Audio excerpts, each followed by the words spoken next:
இயேசு கிறிஸ்துவில் எனக்கு பிரியமான சகோதர சகோதரிகளே, இன்றைக்கு திரு அவை நம்ம கொடுத்திருக்கின்ற நற்செய்தி லூக்கா 4ஆம் அதிகாரம் இறை வார்த்தை 31 முதல் 37 முடிய. இந்த இறை வார்த்தையினுடைய சுருக்கம் என்னவென்று பார்க்கின்ற பொழுது, இயேசு கப்பர்நாகூமுக்கு வருகிறார்.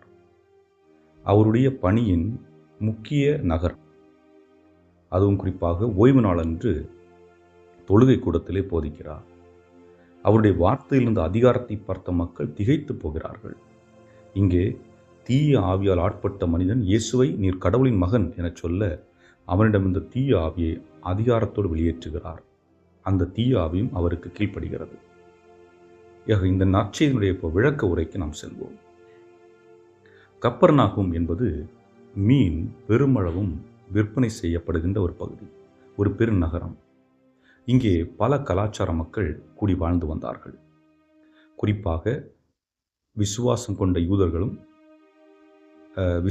இவர்களுடைய விசுவாசத்தை ஏற்றுக்கொள்ளாத புறவினத்து மக்களும் வாழ்ந்த பகுதி.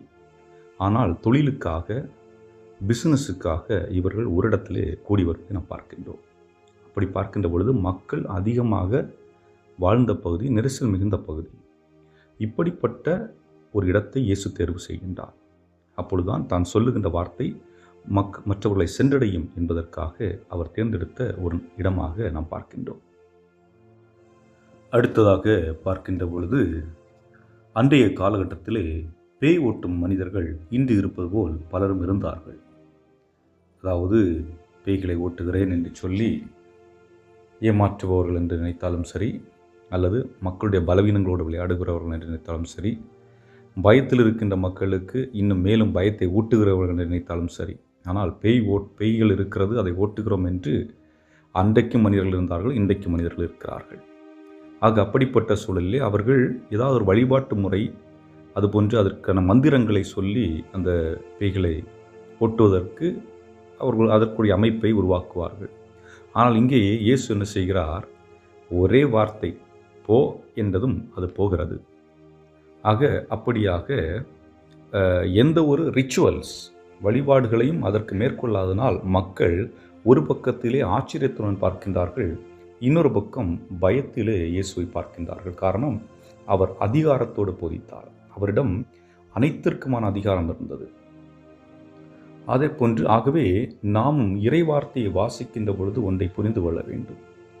நாம் வாசிக்கின்ற அந்த இறை வார்த்தை என்பது வரலாற்று சுவடு மட்டுமல்ல, மாறாக இறைவனின் இயேசுவினுடைய வார்த்தை. ஆக இயேசு சொன்ன வார்த்தையை நாம் வாசிக்கின்ற பொழுது அவர் சொல்லுவதாக நினைத்து கொள்ள வேண்டும். ஆகவே அந்த இறை வார்த்தையை நமக்குள் உள்வாங்கி அதை நாம் வாழ்வாக்குவதற்கு தான் நமக்கான அழைப்பு கொடுக்கப்பட்டிருக்கின்றது. ஆனால் இங்கே தீய ஆவி என்று சொல்லப்பட்டிருக்கின்றது அல்லவா? இந்த தீய ஆவி என்பது ஒவ்வொரு மனிதனுக்குள்ளும் இருக்கிறது. அதைத்தான் இயேசு சொல்லுகின்றார், வெளியிருந்து புறப்படுபவை மனிதனை தீட்டுப்படுத்துவதில்லை. அதாவது வெளியிருந்து உள்ளே செல்பவை மனிதனை தீட்டுப்படுத்துவதில்லை, மாறாக உள்ளிருந்து புறப்படுபவை மனிதனை தீட்டுப்படுத்துகிறது. இந்த தீய ஆவி என்பது தீய சிந்தனை, தீய எண்ணங்கள், பிறரை பழிவாங்க வேண்டும் என்ற உணர்வு, மன்னிக்க முடியாமல் அவர்கள் மேற்கொள்கின்ற வெறுப்பு, பொறாமை, நானென்ற அகந்தை, இன்னும் சொல்லப்போனால் வன்முறை, அடிமைத்தனம்.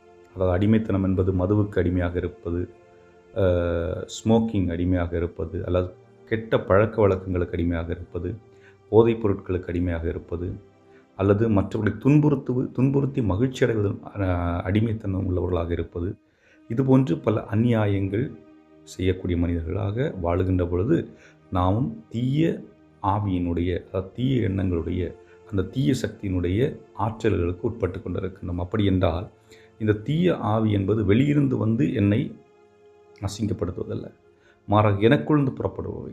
ஆக மாற்றம் என்பது எனக்குள் தான் பிறக்க வேண்டும் ஒழிய அதை நான் இன்னொருவர் எனக்கு கெடுதல் செய்கிறார் என்று எண்ணுவது தவறானது.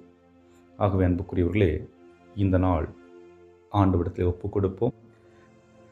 என்றும் வாழும் இல்லாமல் இறைவா, நாங்கள் உம்மீது ஆழ்ந்த நம்பிக்கை கொண்டு, உம்முடைய வார்த்தையின் மீது ஆழ்ந்த நம்பிக்கை கொண்டு, உமது உடனிருப்பின் மீதும் ஆழ்ந்த நம்பிக்கை கொண்டு வாழக்கூடிய ஆற்றலையும், உண்மை, நேர்மை இவற்றை எங்களுடைய வாழ்வின் தத்துவமாக கொண்டு வாழக்கூடிய அருளையும் எங்களுக்கு தந்தருள எங்கள் ஆண்டவராய் கிறிஸ்து வழியாக மன்றாடுகின்றோம். ஆமேன்.